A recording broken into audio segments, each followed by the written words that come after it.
السلام علیکم عزیز بچوں، امید ہے آپ سب خیر و عافیت سے ہوں گے۔ آج ہم ڈرامہ پر ایک مختصر سا نوٹ لکھتے ہیں۔ جیسے کہ ہم نے ڈرامہ لاٹری کا ٹکٹ مطالعہ کیا، سوال و جوابات کیے، سارا ایکسرسائز مکمل کیا۔ اب ڈرامہ کے اوپر ایک مختصر سا نوٹ لکھتے ہیں۔ آئیے، ڈرامہ یونانی لفظ ڈراؤ سے نکلا ہے۔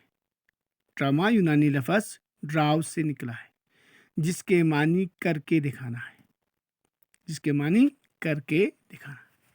یہ ایک ایسی صنف ہے جس میں انسانی زندگی کی حقیقتوں اور صداقتوں کو سٹیج پر نقل کے ذریعے پیش کیا جاتا ہے۔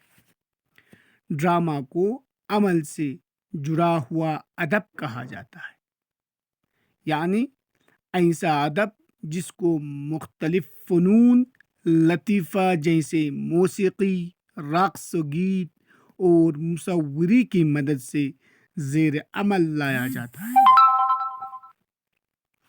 تاہم ڈرامہ کے اجزائے ترکیبی 6 ہیں: قصہ یا پلاٹ، کردار، نفس موضوع، مکالمہ، موسیقی اور بصری مواد، یعنی کہ سننے والے جو جیسے کہ لاؤڈ اسپیکر وغیرہ جس کو ہم کہتے ہیں۔ یہ ہے کیا ڈرامہ کے اجزائے ترکیبی۔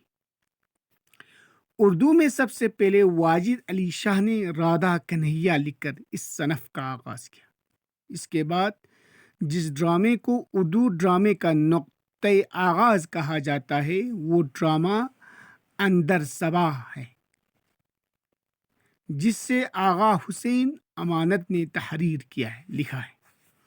اس کے بعد جن ڈرامہ نگاروں نے اس صنف کو پیروی کی ان میں آغا حشر کاشمیری، اپندر ناتھ اشک، محمد مجیب، امتیاز علی تاج، ابراہیم یوسف وغیرہ قابل ذکر ہیں۔ تو یہ ہے ڈرامے پر ایک مختصر نوٹ جسے آپ اپنی کاپی پہ صاف صاف لکھیں گے۔ والسلام علیکم ورحمۃ اللہ